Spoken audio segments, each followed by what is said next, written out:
What is happening, my YouTube family? We are back with another brilliant brand new episode of UK Prison Stories, brought to you as always by Bolts, Bars and a Bit of Bird. I'm your host, Kyle Aldred, host for the most. Let's get it on. Right. Strangeways. Let me rewind it. The title says Britain's most dangerous prison. Well, I don't know about that one. This is the Strangeways riots. The Strangeways riot. Strangeways riot. It's not even hard to say. Why am I making it hard? Strangeways riot. Happened in 1990. Was the longest, most expensive prison riot in British history. Maybe was it the world? Not the most expensive in the world. I've seen some jails burnt to the ground on documentaries and shit. But was it the longest in the world, or did it hold that record for a long time? Pretty sure it did. This documentary is about the ringleaders, the instigators of it, and why it happened. I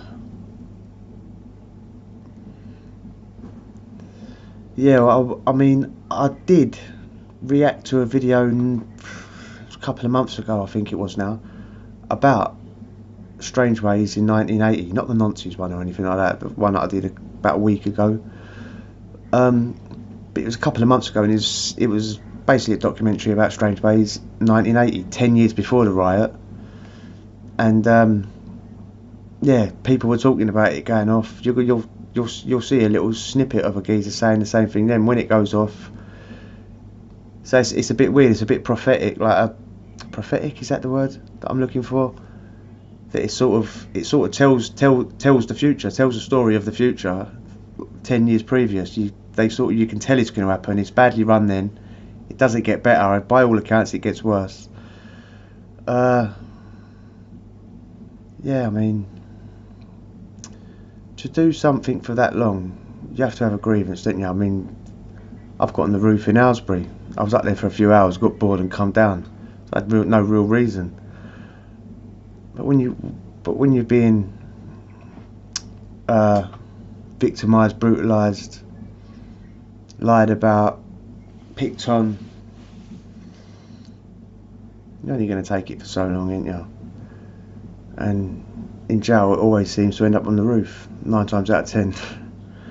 But I haven't seen this documentary. I don't think it's even been out that long. But I haven't watched it. I was just doing my nightly looking, seeing what video I was going to have a look at, and I come across this one, and I'm surprised I didn't watch it at the time. I did skip forward a bit and watch the riot, just to remind myself, refresh my memory, so I had a little idea of what I was actually talking about. But yeah, I've never listened to these geezers talk, the ringleaders. There's Screws giving their perspective as well. It's an hour long, so it's probably going to have to be at least a two-parter. Depends how much I talk for, but let's get it on. Hello, some beautiful wise quotations for you to enjoy. Let's go, give me 10 of them. 2, 3. Coffee. These two men were the ringleaders behind Britain's most notorious and violent prison riot. 25 years ago, nearly 2,000 inmates broke out of their cells and took over Strangeways prison in Manchester. The world's media caught every moment of the rooftop siege. But what made Strangeways remarkable was that cameras had already captured the brutal conditions that existed inside the prison. This is the thing I reacted to, this actual documentary. I don't know if I did it all, maybe I just did clips of it. But yeah, this is the one. A stark warning of what was to come. I'll tell you something, this place will go off, and when this place does go off, the roof will go, man. When this hidden world finally erupted, men died and hundreds were injured. Now, for the first time, the riot leaders, the inmates who followed them, and the prison officers who fought them take us inside Britain's toughest prison riot.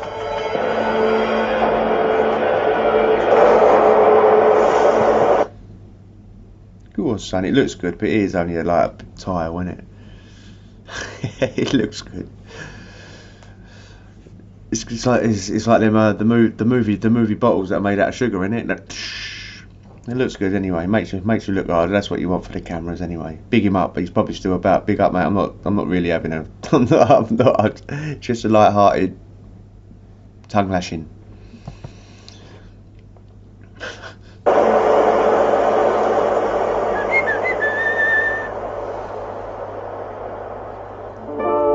Strangeways prison, Manchester.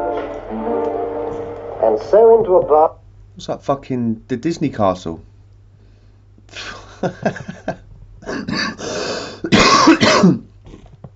at it. Strangeways prison. Why'd they build it to look like a princess's palace? And so into a barred and unnatural world of 900 male prisoners and 140 male officers. A world without money or women or liberty. No women. I ain't going then.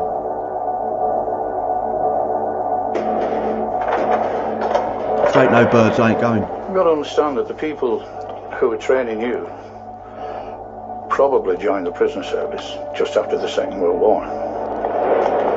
And they were trained by people who joined just after the First World War. And they were probably trained by people who joined after the Boer War.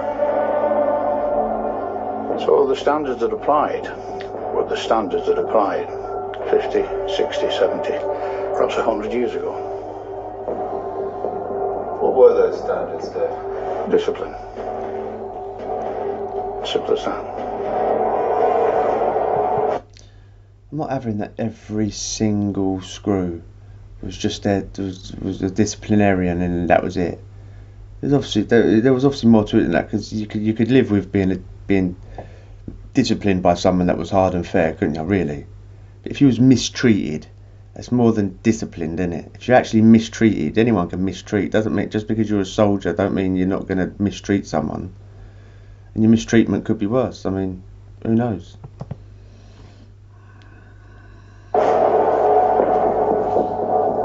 My job was the same as any other officer, especially young ones.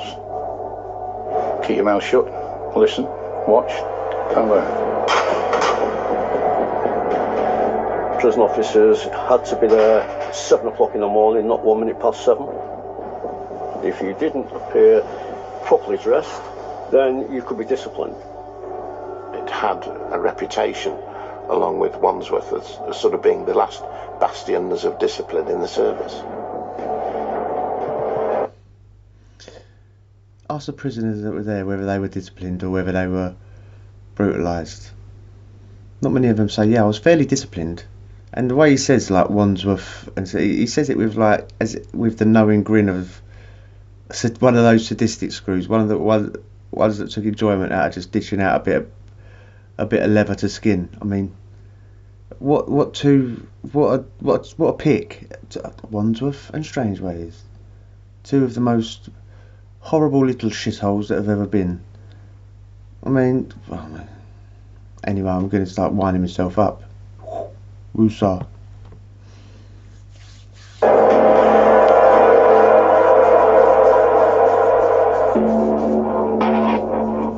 There's Rapunzel at the top. Strangeways was Britain's largest jail.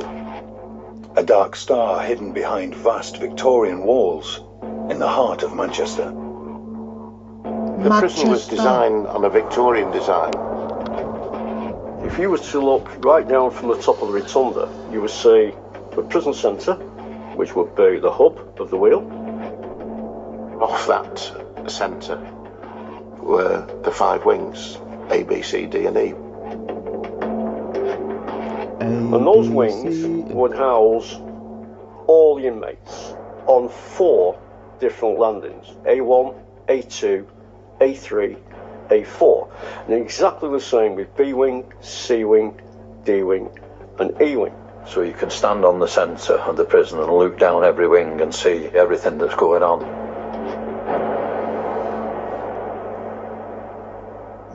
When you get up these stairs, stand round the iron grill. In all honesty, most jails are set up like that, probably for that reason.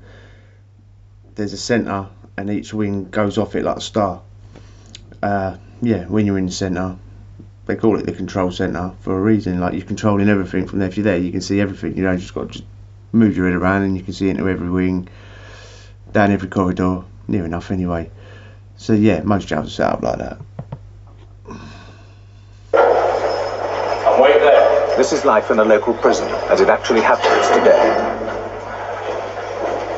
In 1980, the hidden world of Strangeways was revealed when a documentary team filmed life inside the prison. Luscious, mate. Call your name down. I want you to Wavy. go down off the way too and stand outside each cell. It was a mammoth of a place.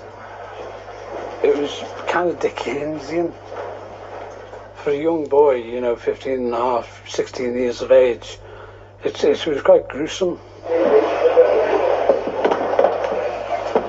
Black slip-on shoes, blue jacket, pinstripe. I was 20, you know, a small, young man. When you're a young offender, you go through the reception stuff. You drop your trousers right down. You're stripped, and they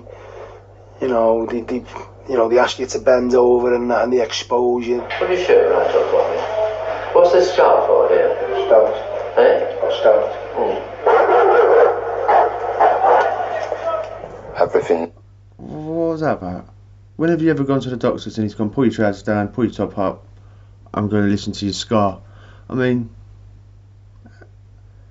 that looked very suspect to me. I mean, did it look suspect to anyone else? Maybe, maybe not. Maybe it's totally innocent, but is that a humiliation ritual, or is the doctor a bit, you know, he's in the job for one reason and one reason only? Oh, there's the camera. I forgot where I was looking. He's in the job for one reason only, mate. To get geezers young, to drop trout and lift their tops up. What's that scar for? Fuck up. In there was dark. It was frightening as well. It was frightening.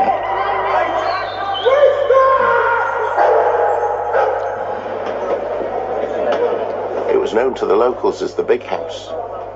We are the only hotel in Manchester that is always a 100% full. I hope, it's off the way we go. The shovel and the big fella donkeys. I was very proud to work at Strangeways. There's no tighter bunch than those people who work in an institution, and I found that to be very satisfying. Joyful and triumphant. I've got to go back. It's off the way we Him right here. That's the lawyer out of Carlito's Way, isn't it? That's Sean Penn. go. The shovel and the big fella donkeys. I was very proud to work at Strangeways. Rehabilitated. There's no tighter bunch than those people who work in an institution, and I found that to be very satisfying. Joyful and triumphant. Oh, got it wrong. But Strangeways was struggling to cope with the rising tide of prisoners coming through the gates. Built for 900 men, Strangeways now housed 1,500. Undoubtedly, the pressures and tensions of imprisonment are increased when 2 or 3 men share this living space, a cell devised in the Victorian age for one man.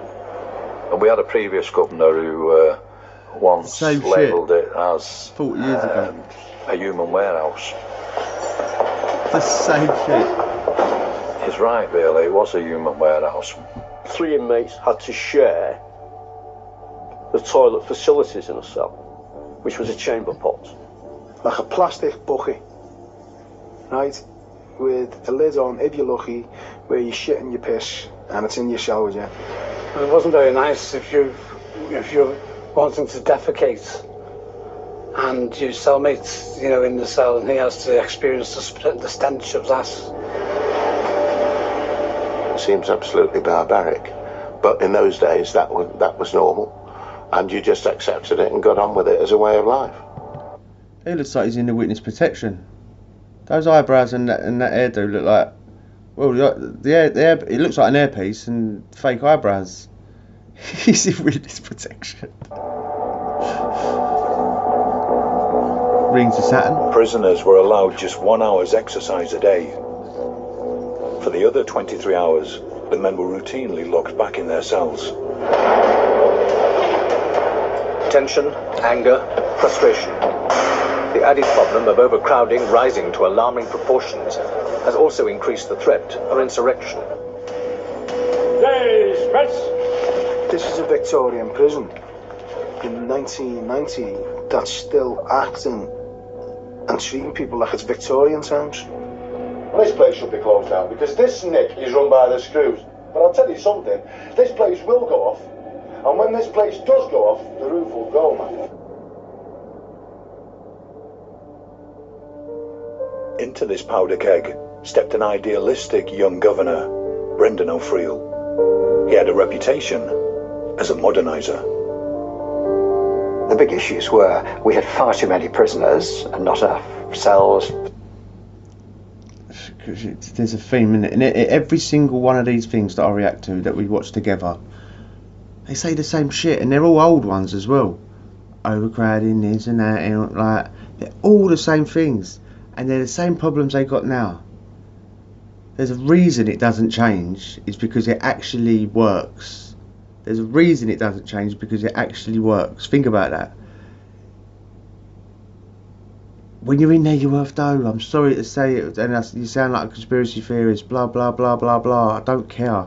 When you're in there, you become worth. You're worth like 35 grand a year to these people. 50 grand if you're an ACAT. that money don't get spent on the jail, mate. Yeah, it employs so many people. So many people earn a packet off it, mate. Not just screws earning a bit of dough and a fucking prison governor. God knows where that money goes, yeah? That's why the prison population keeps rising and rising and rising. And they've been saying the same scaremongering thing since, at least it's the 80s when we started. That's the earliest documentary we've watched on here. It never changes. It's because it works. The system works for the system. The system feeds the system. Without the system, there is no system, if you get what I'm saying.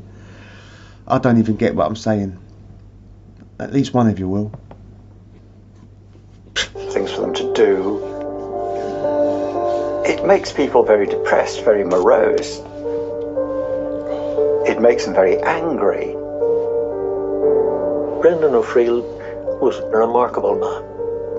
A man of deep convictions, of real spiritual experience, and a man who cared. 50 quid that.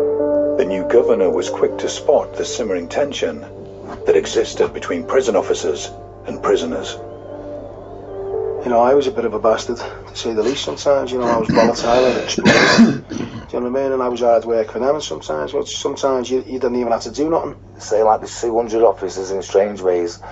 I'd say there's only 20 of them that were really bad. The others were alright, they were decent staff.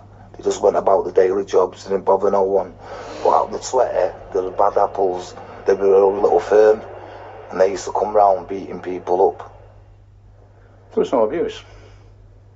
Simple as that. No physical. And no verbal. No verbal either. Hear no evil, see no evil. Speak no evil, but, you know, some prison officers will have the courage to say what happens. Some won't.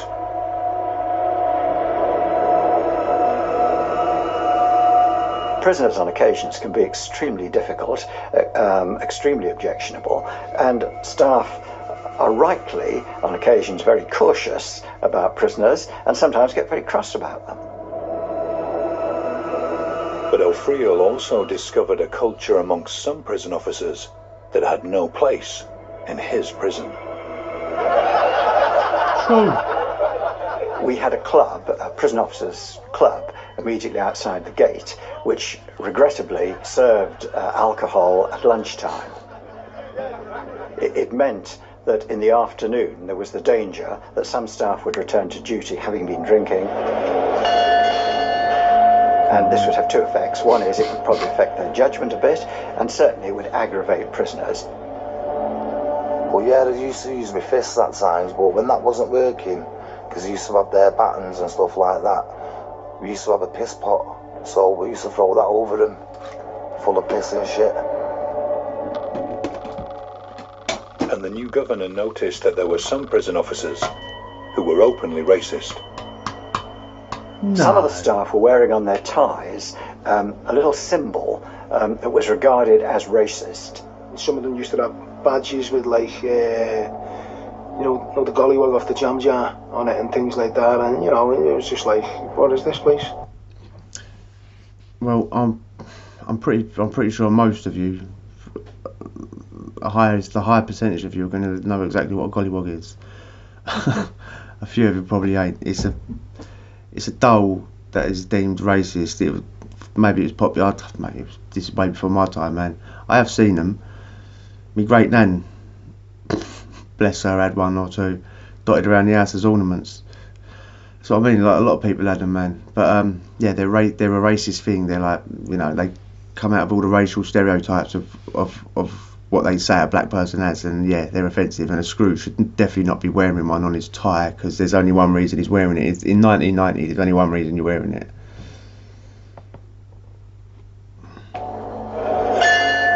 I instructed that all those symbols be removed. That sort of behaviour would not be tolerated. All of the prison officers were male, a situation O'Friel soon remedied.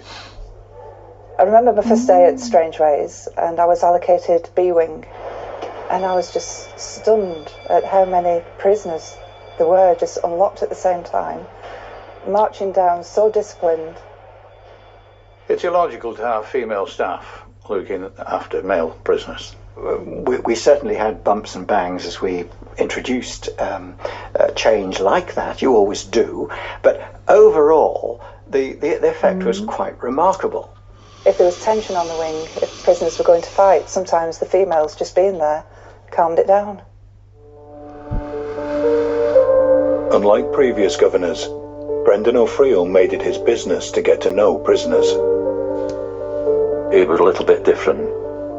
He'd openly chat to a prisoner. If a prisoner came to him and said something, he would actually chat to them on the censor, which as officers we found a little bit strange, I must admit. I knew about Brendan O'Friel. I had a conversation with him on the Central Rotunda one day. Just by chance he was passing and I engaged him in conversation. I was trying to persuade Paul that there were opportunities for him to go to work, because he was a sentence prisoner, and I was trying to get all the sentence prisoners in the main prison doing some sort of activity for at least half a day. Paul Taylor was serving 3 years for checkbook fraud and handling stolen goods. I grew up in Birkenhead until the age of 7.5, and my mother had a breakdown, and from the age of 7.5 I was in care homes. He'd been in and out of prison since the age of 15. Now nearing the end of his sentence, Brendan O'Friel was keen to prepare Taylor for life outside.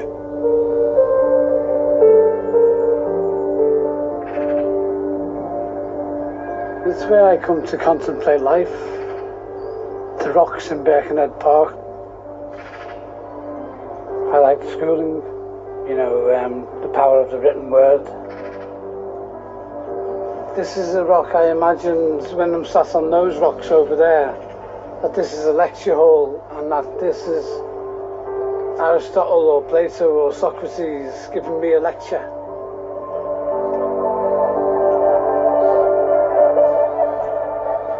Welcome to Strange. Eccentric. He seems off his rocker in a nice way though, doesn't he? Not like one of those you'd like to have it with him sort of way, because he wouldn't be boring. He's obviously intelligent. He's talking about Socrates and Plato and all that. Imagining it as a rock coming out. What did he say? One of the rocks? I was imagining a rock as someone. But yeah, one of those crazy guys, but like not in a bang him up in Broadmoor sort of way. He's just like he'd smash a granny out of you at like, any pub quiz. Like, he's obviously he's super intelligent, right? But he's obviously just got a massive screw. Don't you think, though, all of these geezers, all the ones that, like, all the instigators that they're, I say instigators, the leaders that they're interviewing, they've all got the look, ain't they? Like, not like a hard man look, but just a look of defiance in their eyes. Why do I keep going really close? Like a big look of defiance just in their eyes, just even as they're talking. It's just defiant. If you like covered up their face like that, just looks into their eyes. My eyes just look stoned, yeah? Stoner. But if you've done that to someone, the eyes don't lie, yeah? Look. Amber alert, red alert. Yeah, it's gone. But they're just defiant. Strangeways Festival. The governor of Strangeways today admitted he'd initially been daunted by the arrival of prison inspectors, but his fears were largely unfounded. O'Friel's approach began to pay off. Strangeways got a good report from the chief inspector of prisons. When it came out, I was extremely pleased because he did the two things I wanted. First of all, he praised what we had done so far, but he also pointed out we had a very long way to go and we were in serious need of major capital investment. That's a syrup he's got on, mate. Despite O'Friel's progress, Strangeways was still taking in more and more prisoners.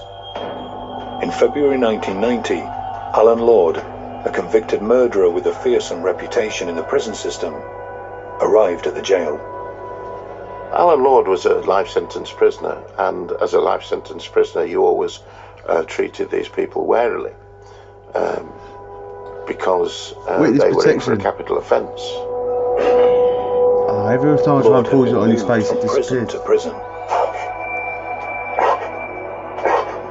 I knew him because of his history. A violent prisoner, bodybuilder, potential to be very dangerous. Lord knew Strangeways. He'd begun his life sentence there, and he bore a grudge. I was 19 years of age. I bet he was pissed going back there. I'm not going to keep it paused for ages. I know he just started talking. I bet he was pissed going back there, man. Started your sentence there, knows how shit it is. Probably done years and years and years already. And then you end up back in the shithole.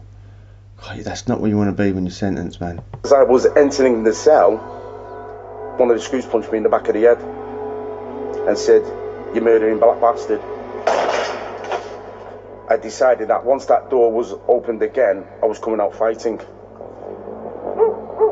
I took it on myself to literally, no matter what cell I was in, smash hell out of that cell. I never had own comforts, never had a bed frame, I never had a mattress. I lived in an empty cell, slept on the floor. Why did you do that? Because it's me taking control. Inevitably, Lord was sent to D-Wing's segregation unit for difficult prisoners. Back in the main prison, Brendan O'Friel pushed on with repairs to the aging jail.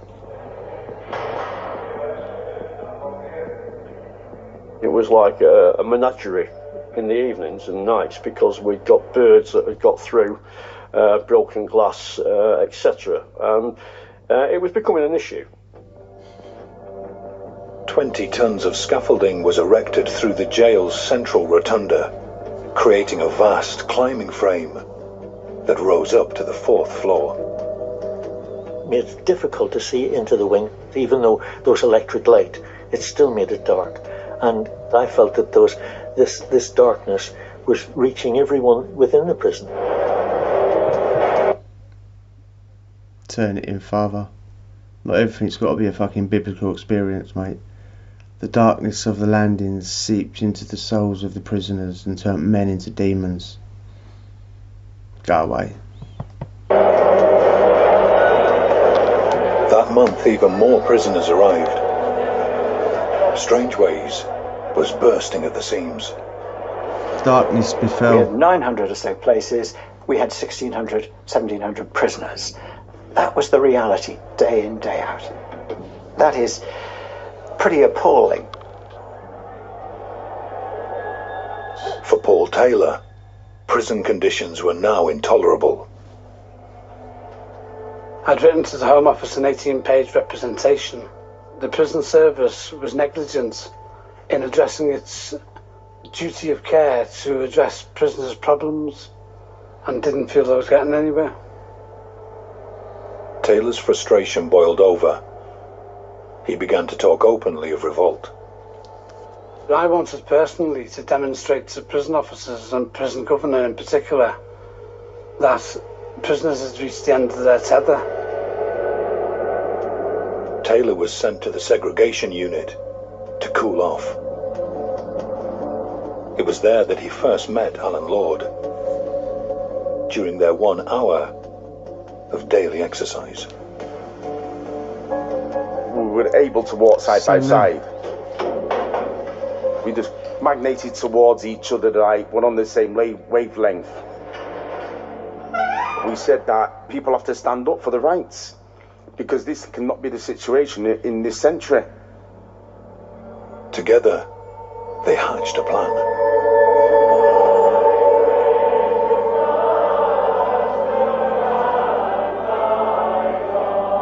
And I said that a 24-hour protest in the chapel would be great if everybody stuck together.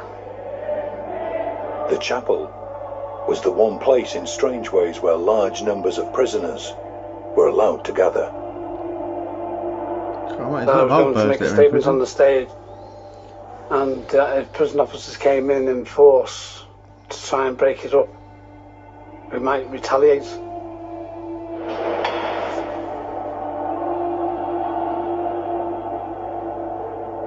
It was very quiet. It was eerie that night. When I was doing my rounds, the occupants were wide awake, just laid on top of the bed, which was unusual, you know, but they're usually asleep. Is that the head mistress out of Hollyoaks? Done a bit of weight?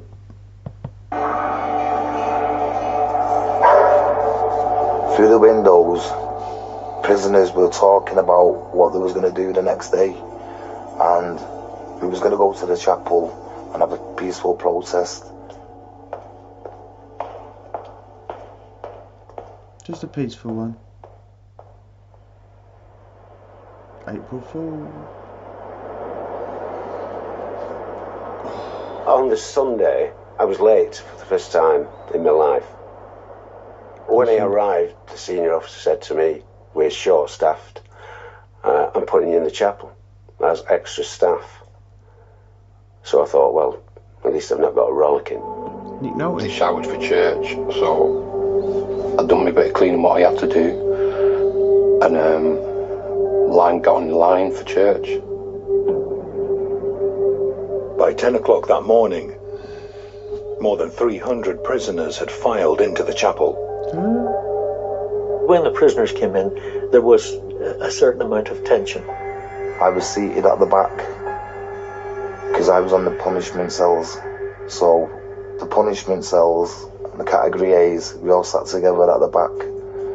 Well, Noel started the service, and everything was going sort of pretty well. I was enjoying the service. He's invited an army chaplain in, and I enjoyed his testimony. I think he was preaching from St. Paul's Gospel, something like that, and he was calling them all sinners. And I thought, just get off, mate, quit. Suddenly, Paul Taylor got to his feet and ran from halfway up the chapel, down the steps, and rushed to where the choir had their microphone, and grabbed it and began to harangue the audience.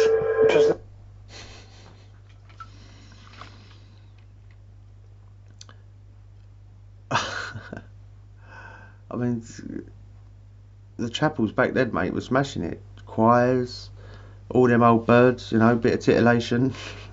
Joke. But, everyone's singing and I mean, now if you go, you're never going to get a choir there. You go, the prisoners go, you'll have the geezer at the front or the bird at the front talking. People swapping and passing drugs, like 90% of them, that's the only reason they're there. And, yeah, it's pretty much a boring affair. I've been there loads. I've never ever seen a prison chapel look as funky as that. I mean, you would go for pleasure. like what he said, he enjoyed it, blah blah blah. Prisoners had reached the end of their tether, that they'd had enough, that they weren't willing to put up with barbaric treatment by prison officers anymore. I distinctly remember Proctor waving his arms about in front of the altar like, come on lads, cool down, this is not the way to behave. He started pulling on the microphone lead to try and disconnect us. I pulled it so hard that I hit myself in the eye with it and gave myself a lovely black eye.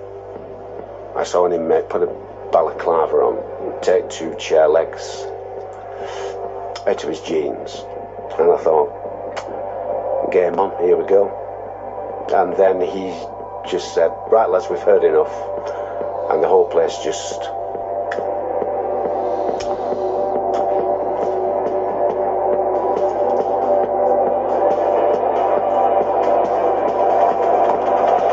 Was he gonna cry? Everyone just started going mad. I'm sorry, I'm not having a dig because he's a screw. Was you literally about to cry? Grow up, mate. Everything that could have got damaged was getting damaged.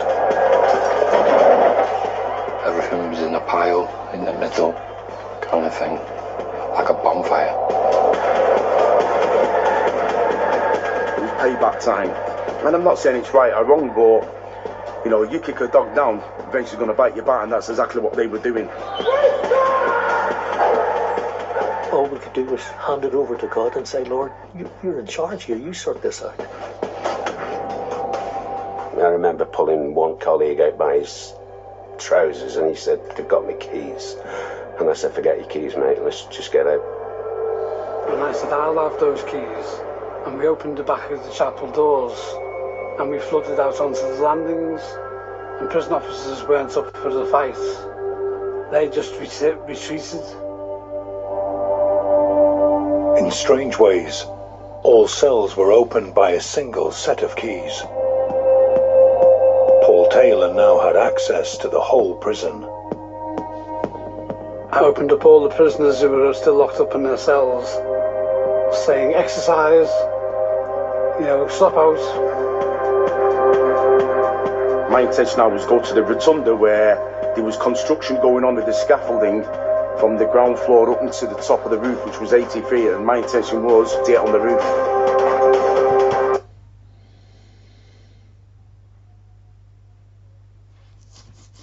Do you believe them when they say they was just going to have a little peaceful protest in the church? I mean, the geezer whipped out a ballet, pulled out table legs. I'm not saying they're lying, God forbid. Look, you can say whether that's right or wrong. Like the geezer said, it doesn't really matter. They felt like they was in the right, but did it all start because they just wanted to have a peaceful protest in the church? That's what I'm inquiring about. It probably did.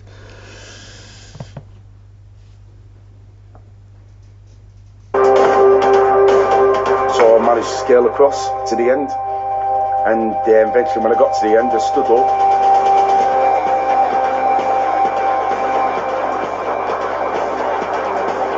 It was like, wow, look at this, look how vast it is. Oh, it's beautiful. It's a beautiful place, Manchester. I was so happy to see the Arndale, the CIS building. This was like me now being released. I thought, I'm on the roof here, I feel safe. That's true.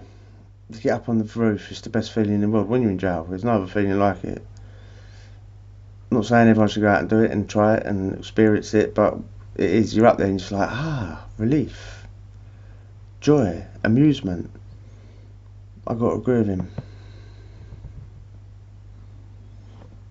I happened to see the bell, so instinctively I went, I'm getting the bell down. I smashed the hell out of it, put a load of dints in it, and when I've had any fun with that bell, I threw it off the roof, so there's your bell back. And I remember shouting down, who's got your prison now? I've got your prison. News is coming in of a major disturbance at Strangeways jail in Manchester. Inmates are believed to have stormed the prison chapel and they're now said to be rampaging through the jail. Within a matter of minutes of the prisoners reaching the roof, the riot had become a national event. rushed up to the gate and discovered I couldn't get in because of these hails of slates that were coming off the roof. They were throwing tiles, just like frisbees. They were throwing them at staff, they were throwing them all over the place.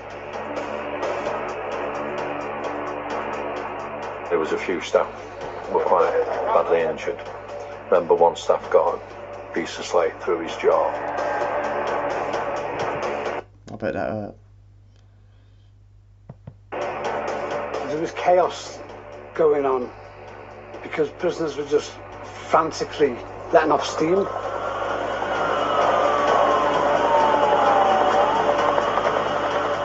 They were pushing coping stones off the top onto the control centre. So